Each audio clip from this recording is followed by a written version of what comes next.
Hello दोस्तों, स्वागत है आपका अपने यूट्यूब चैनल ग्रुपिंग हब में। तो चलिए जो हम लेकर चल रहे थे इडुटेरिया का 7500 क्वेश्चन का सेट 7500 क्वेश्चन का जो बुक आया है वनडे कॉम्पिटिटिव के लिए सामान्य अध्ययन का उसे, और उसके अंतर्गत आज हम लोगों का है सेट नंबर 2। दूसरा सेट है, एक सेट कर लिए थे, कल से हम स्टार्ट किए थे। आज का हमारा है सेट नंबर 2। पर डे एक सेट करते हैं। तो चलिए स्टार्ट करते हैं सेट नंबर 2 को।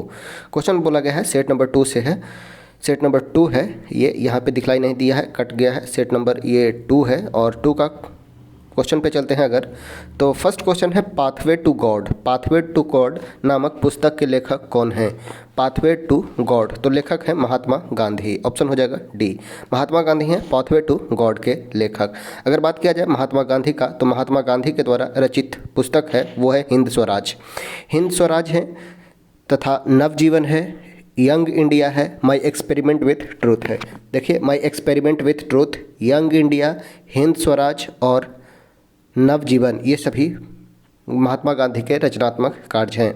अगर बात किया जाए सरदार वल्लभ भाई पटेल का, तो सरदार वल्लभ भाई पटेल संबंधित थे बारदौली सत्याग्रह से। बारदौली सत्याग्रह से संबंधित है सरदार वल्लभ भाई पटेल।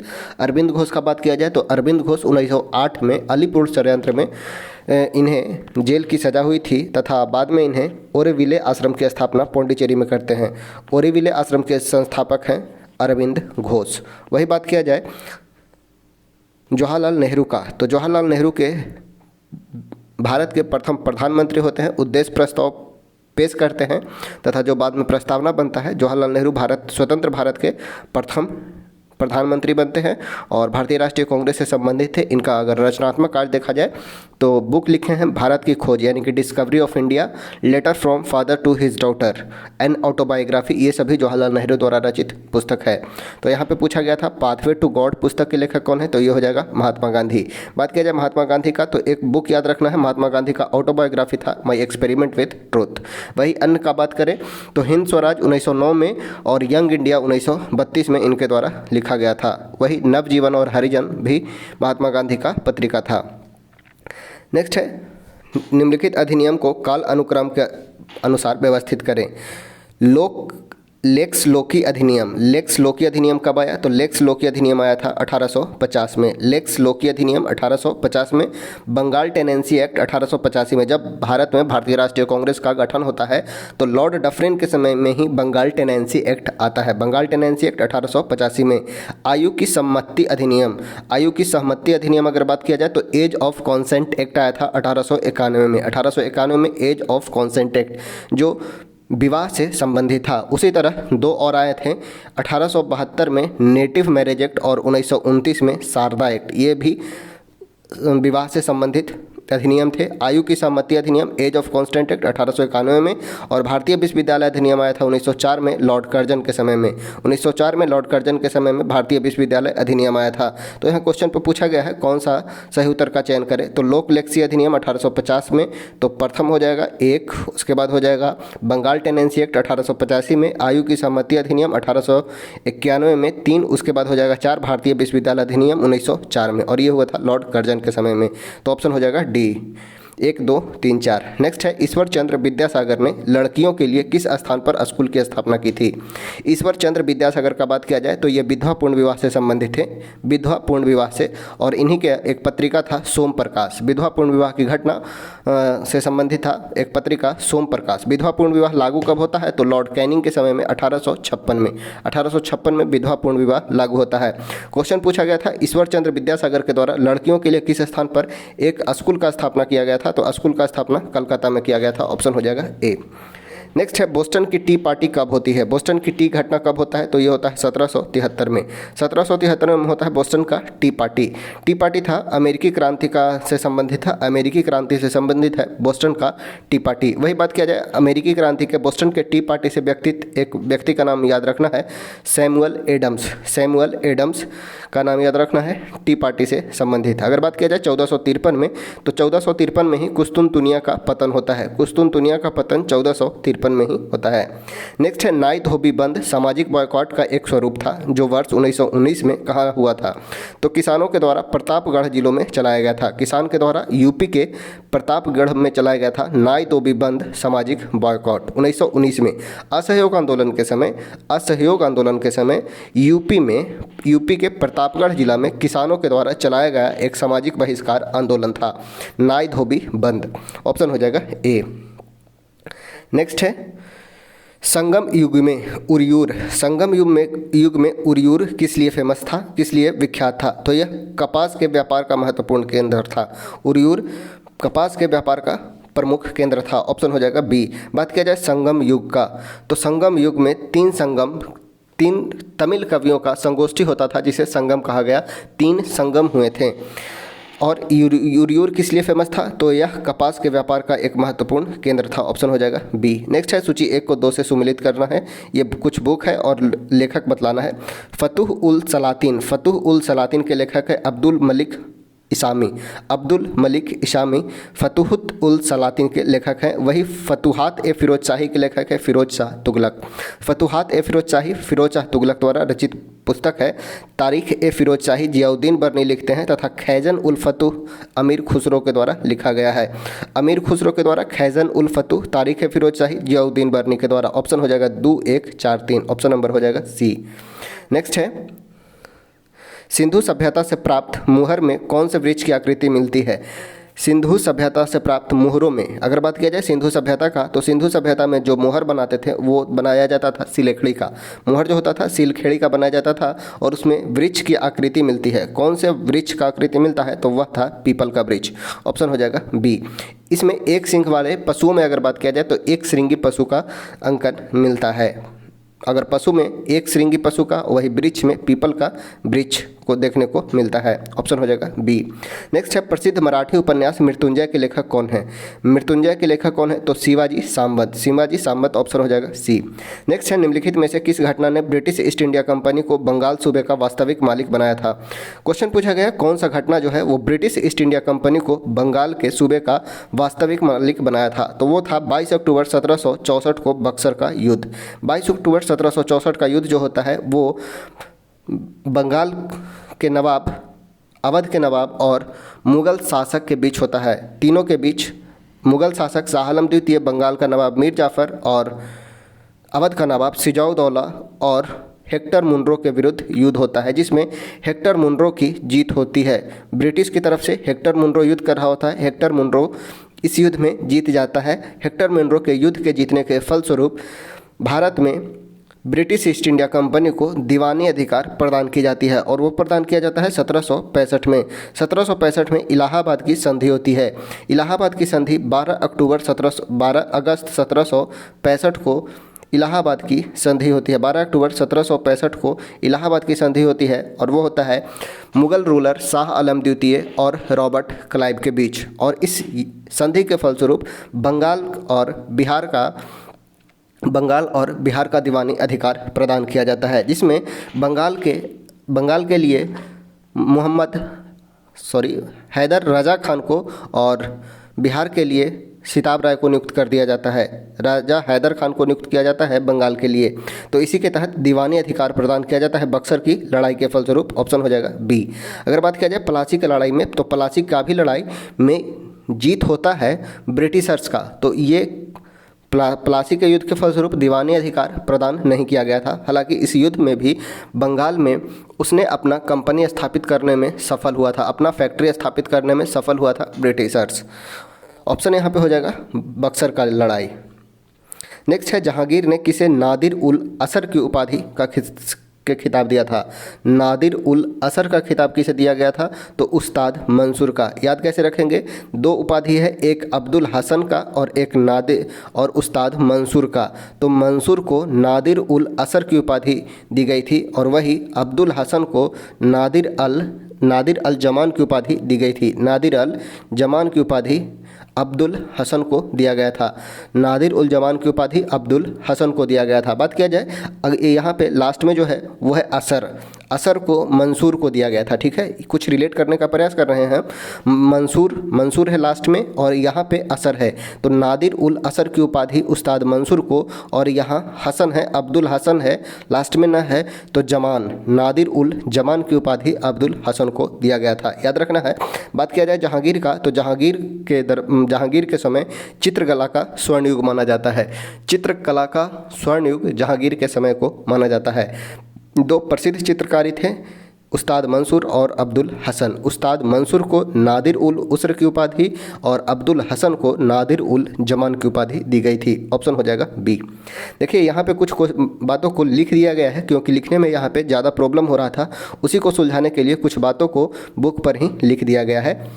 तो चलिए, गजनी का सुल्तान महमूद किस चोल राजा के समकालीन था? गजनी का सुल्तान महमूद किस चोल राजा के समकालीन था? तो ये था राजेंद्र प्रथम के समकालीन। बात किया जाए अगर चोल का, तो चोल के संस्थापक हैं विजयालय। नेक्स्ट है अनंत राज सागर जलाशय का निर्माण किस वंश के शासक द्वारा किया गया था?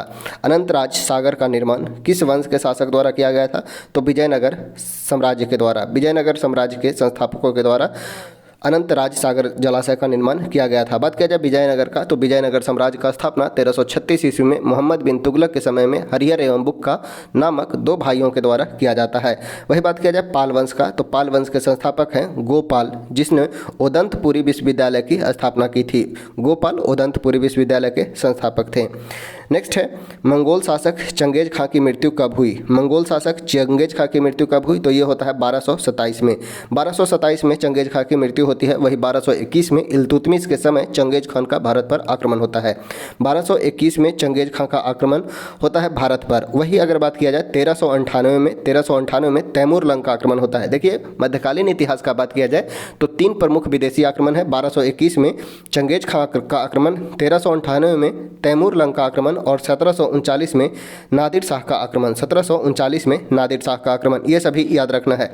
1221 में चंगेज खां का आक्रमण इल्तुतमिश के समय में, वही 1398 में तैमूर लंग का आक्रमण तुगलक शासन के समय में और 1739 में नादिर शाह के आक्रमण मोहम्मद शाह के समय में होता है। ये याद रखना है, ऑप्शन हो जाएगा सी। 1227 में चंगेज खां की मृत्यु हो जाती है। नेक्स्ट है गिजाली किसके शासनकाल में प्रसिद्ध रचनाकार थे? गिजाली जो थे अकबर के समय में प्रसिद्ध रचनाकार थे। रचनाकार मतलब लिखने वाले व्यक्ति कौन थे? तो वो थे गिजाली अकबर के समय में। अगर बात किया जाए अकबर के समय में एक और नाम याद रखना है, अबुल फजल जो थे अकबरनामा लिखते हैं। अबुल फजल अकबरनामा लिखा जाता है अबुल फजल के द्वारा। तो गजाली भी थे अकबर के समय। नेक्स्ट है स्वतंत्रता के अधिकारों में सबसे प्रमुख अधिकार कौन सा है? स्वतंत्रता बात किया जाए मौलिक अधिकार का, तो मौलिक अधिकार में स्वतंत्रता का अधिकार है और स्वतंत्रता के अधिकार में प्रमुख अधिकार जो है वो है जीवन और व्यक्तिगत स्वतंत्रता का अधिकार। जीवन और व्यक्तिगत स्वतंत्रता का अधिकार जिसका वर्णन हमारे संविधान में अनुच्छेद 21 में किया गया है। वही इकट्ठा होने और भाषण और अभिव्यक्ति की आज़ादी दिया गया है अनुच्छेद 19 के तहत। इकट्ठा होने की आज़ादी, भाषण और अभिव्यक्ति की आज़ादी, ये सभी 19 में दिया गया है। जीवन और व्यक्तिगत स्वतंत्रता का अधिकार प्रमुख अधिकार है। ऑप्शन हो जाएगा सी, और इसका वर्णन एक अनुच्छेद 21 में किया गया है। नेक्स्ट है भारत का राष्ट्रपति एकल हस्तांतरीय मत पद्धति के जरिए समानुपातिक प्रतिनिधित्व के द्वारा निर्वाचित होता है। इसका निहितार्थ क्या है? मतलब इसका क्या है? एकल हस्तांतरित मत पद्धति और समानुपातिक प्रतिनिधित्व द्वारा, तो इसका मतलब है प्रत्येक निर्वाचित सांसद या विधायक के मतों का संख्या समान होता है। प्रत्येक निर्वाचित सांसद हो या विधायक हो, उसका मत का संख्या जो होगा वो समान होगा। अर्थात लोकसभा और राज्यसभा के सदस्यों जो होंगे उनके वोट का वैल्यू होगा वो बराबर होगा। ऑप्शन हो जाएगा एप्पल। नेक्स्ट है राज्य के नीति निर्देशक तत्व के संदर्भ में निम्नलिखित कथन पर विचार करें। डीपीएसपी के संबंध में विचार करना है। वे न्यायालय द्वारा प्रवर्तनीय नहीं है। इसका वर्णन अनुच्छेद 37 में किया गया है। डीपीएसपी जो है, डीपीएसपी न्यायालय के द्वारा प्रवर्तनीय नहीं होगा, अर्थात इसे लेकर आप न्यायालय में नहीं जा सकते हैं, लागू करने के लिए न्यायालय नहीं जा सकते हैं। यह है आर्टिकल 37 के अनुसार। वही बात किया जाए कानून निर्माण में इस सिद्धांत को लागू करना राज्य का कर्तव्य होगा, यह भी सम्मिलित है। कानून निर्माण में डीपीएसपी को लागू करना राज्य का कर्तव्य होगा, ये भी है। तो 1 और 2 दोनों हो जाएगा। ऑप्शन हो जाएगा बी। डीपीएसपी के संबंध में दोनों कथन सही है। बात किया जाए डीपीएसपी यानी कि राज्य के नीति निर्देशक तत्व का, तो यह भाग 4 में 36 से 51 तक इसका वर्णन किया गया है, जो आयरलैंड से लिया गया है। भाग 4 में 36 से 51 तक डीपीएसपी का वर्णन किया गया है, 36 से 51 तक इसका वर्णन किया गया है। वही बात किया जाए अगर आयरलैंड, तो आयरलैंड ने इसे स्पेन देश से ग्रहण किया है। ये भी याद रखना है, भारत जो लिया है आयरलैंड से लिया है, हालांकि आयरलैंड भी स्पेन देश से लिया है। ऑप्शन हो जाएगा बी, 1 और 2 दोनों।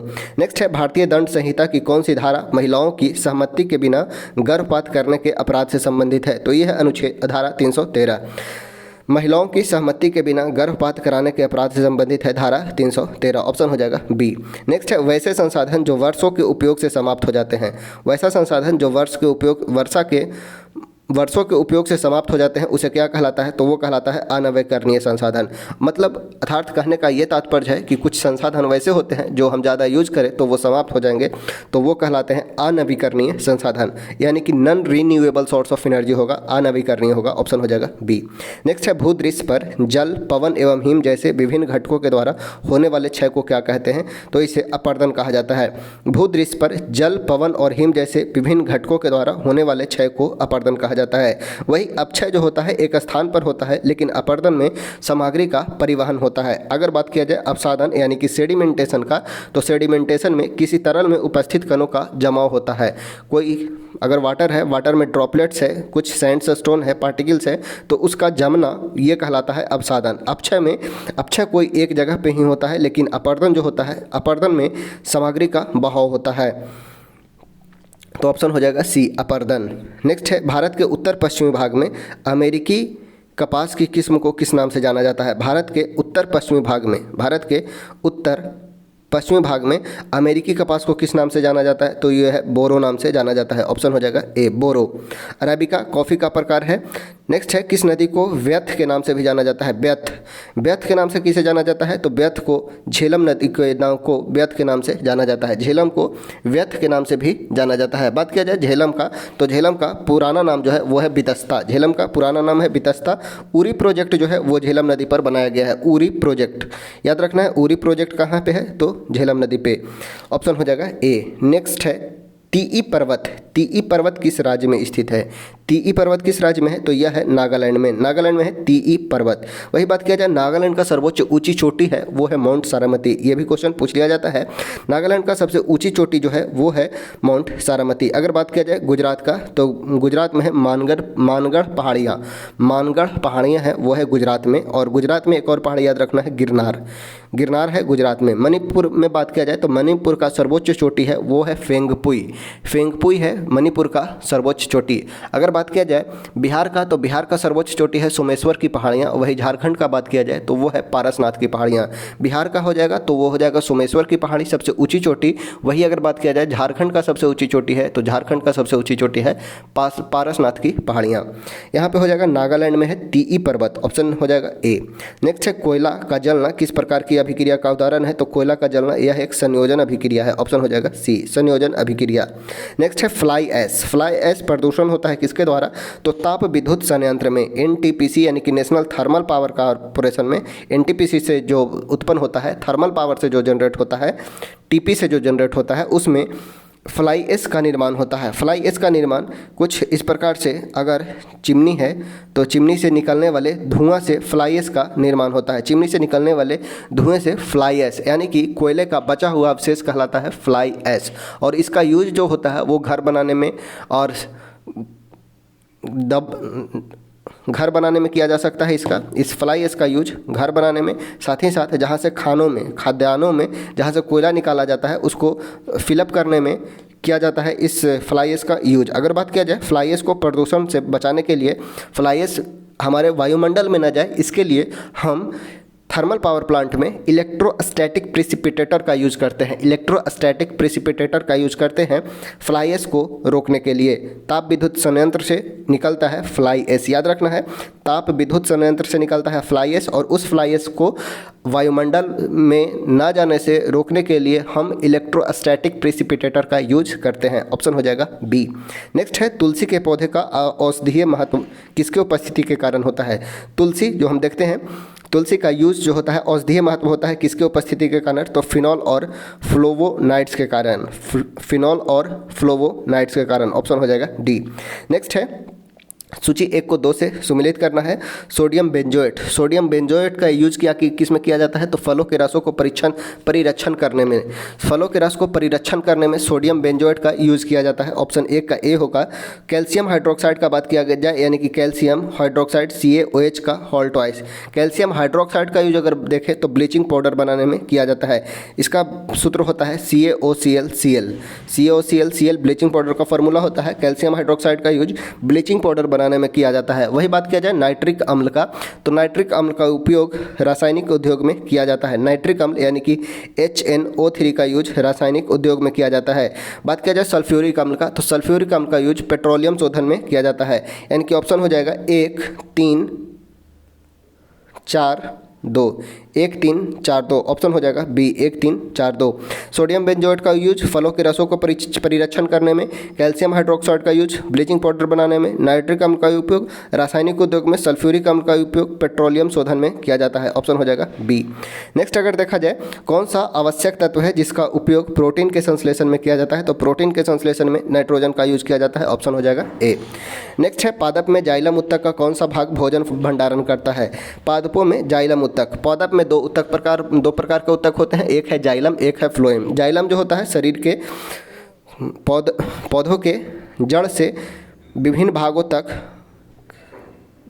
जल और मिनरल्स को एब्जॉर्ब करके ले जाता है। वही अगर बात किया जाए फ्लोएम का, तो बने हुए खाद्य पदार्थ अर्थात भोजन को पत्तियों से विभिन्न भागों में पहुंचाने का काम करता है फ्लोएम। यहाँ पूछा गया है पौधे में जाइलम उत्तक का कौन सा भाग भोजन भंडारण करता है, तो यह है xylem parenchyma. Xylem parenchyma option हो जाएगा ए। नेक्स्ट है निम्नलिखित में से एक कोशिकीय कोशिकांग समूह में डीएनए होता है। किस कोशिकीय समूह में डीएनए पाया जाता है। कोशिका का कौन सा समूह है जिसमें डीएनए पाया जाता है, तो माइटोकॉन्ड्रिया, न्यूक्लियस और क्लोरोप्लास्ट में पाया जाता है। ऑप्शन हो जाएगा ए। माइटोकॉन्ड्रिया में, न्यूक्लियस में और क्लोरोप्लास्ट में सभी में डीएनए पाया जाता है। नेक्स्ट है कौन सा बायोमास ऊर्जा का स्रोत नहीं है। बायोमास एनर्जी का स्रोत नहीं है, तो लकड़ी, कोयला, गोबर ये सभी हो जाएगा। परमाणु ऊर्जा बायोमास एनर्जी का सोर्स नहीं है। ऑप्शन हो जाएगा डी। नेक्स्ट है सभी लैंगिक जनन करने वाले जीव में जीवन की उत्पत्ति होती है किससे। लैंगिक जनन में जीवों की उत्पत्ति होती है हमेशा एक कोशिकीय युग्मनज से। स्पर्म और ओवम मिलता है, अर्थात कोई भी होता है जो एक जीवन की उत्पत्ति होती है वो होती है एक कोशिकीय युग्मनज से। ऑप्शन हो जाएगा ए। नेक्स्ट है एक वह जलीय पौधा जिसे प्रायः जल प्लावित धान के खेत में जैव उर्वरक के रूप में प्रयोग किया जाता है, वह है एजोला। जैव प्लावित धान के खेत में जैव उर्वरक के रूप में यूज किया जाता है एजोला का। ऑप्शन हो जाएगा बी। कौन सा एक कीटभक्षी पौधा है। कीटभक्षी पौधा नेपेंथिस, वेनस फ्लाई ट्रैप ये सभी कीटभक्षी पौधा है। कीटभक्षी पौधा कीटों का सेवन करते हैं क्योंकि वो अपने नाइट्रोजन की पूर्ति करना चाहते हैं। नाइट्रोजन की पूर्ति करने के लिए वे कीटभक्षी पौधे कीटों का सेवन करते हैं। ये हो जाएगा पौधा nepenthes, Venus flytrap, pitcher plant ये सभी कीटभक्षी पौधे आते हैं। नेक्स्ट है कौन सा एक सहजीवी संबंध को दर्शाता है। सहजीवी संबंध को दर्शाता है काई। ऑप्शन हो जाएगा ए। नेक्स्ट है कौन सा विधि राष्ट्रीय आय की आकलन विधि में से एक नहीं है। तो राष्ट्रीय आय के आकलन के लिए 3 विधि हैं, आय, उत्पाद और व्यय विधि।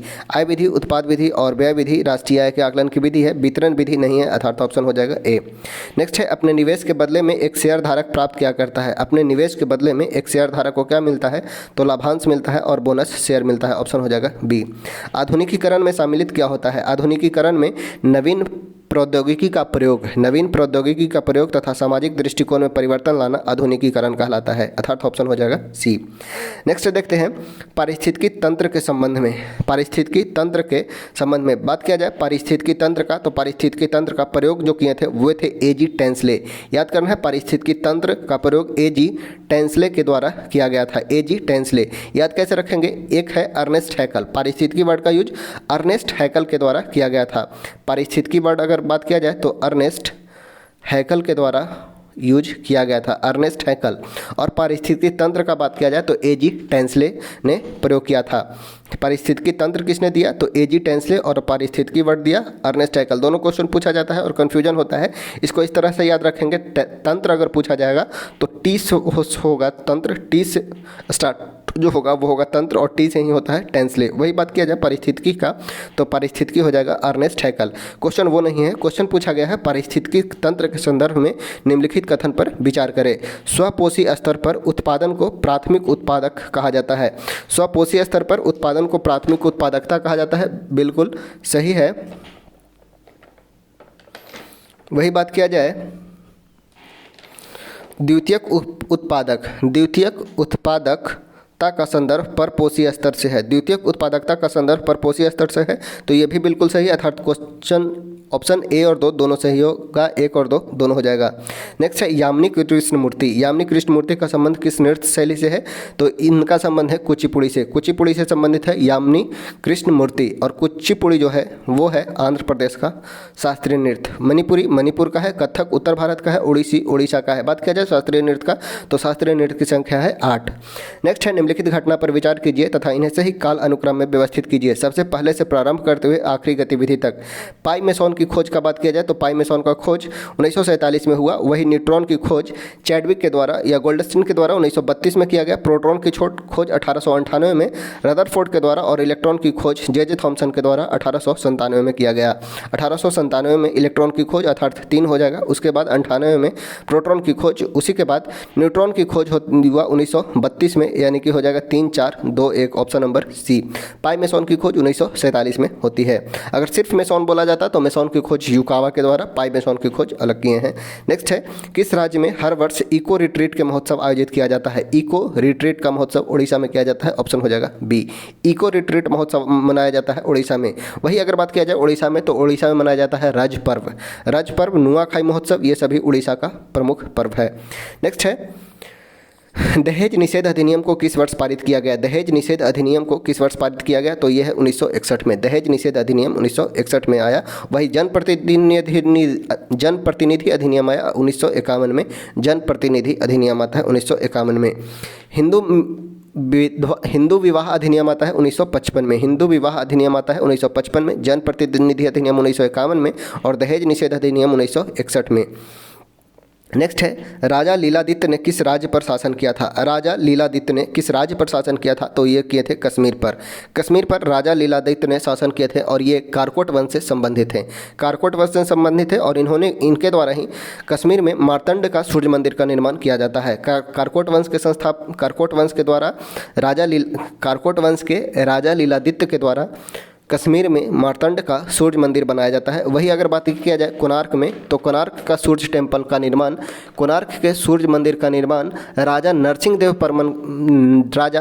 देव वर्मन प्रथम द्वारा किया जाता है, जो गंग वंश से संबंधित है। कोणार्क सूर्य मंदिर का निर्माण गंग वंश के शासक के द्वारा।